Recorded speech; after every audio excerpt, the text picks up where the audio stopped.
So rational collapse means that Şimşek was appointed as a representative of rationality.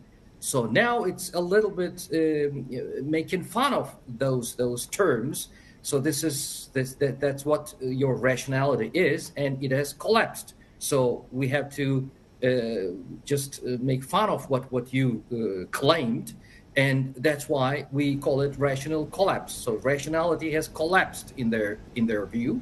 It has not collapsed, but Şimşek has a lot of things to be criticized. I think that fiscal policy has not been in line with the monetary policy, and the central bank of Turkey has not managed monetary policy properly. So there are lots of mistakes made in the past 2 years by Şimşek and by the central bank. Now, the other side is criticizing what has been done by Şimşek and the central bank. But personally, I'm not behind them. I'm not supporting their views.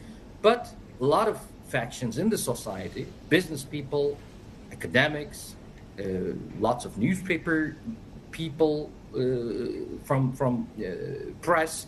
I mean, there are lots of growing concerns in Turkey today.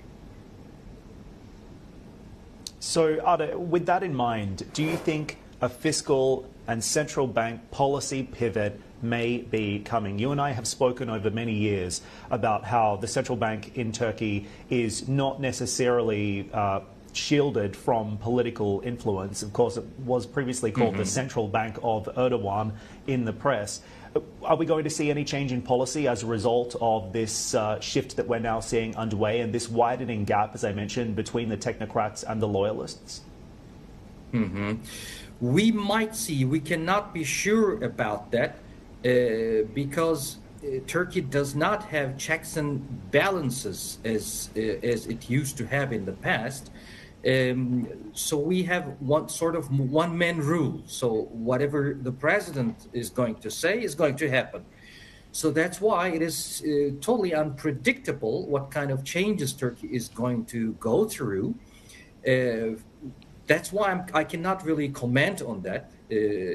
But I believe that we're going to see some changes. Maybe we're going to have some new people come into power. We might have some new appointees in the government, or maybe also in the central bank.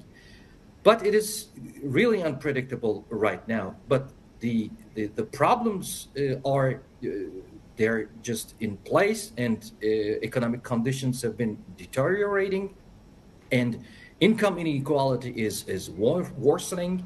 And apart from the official unemployment rate of 7.9%, especially the underutilized labor rate is quite important. It gives you the actual picture, actual health of the labor market, and it is 28.8%. So it is quite important.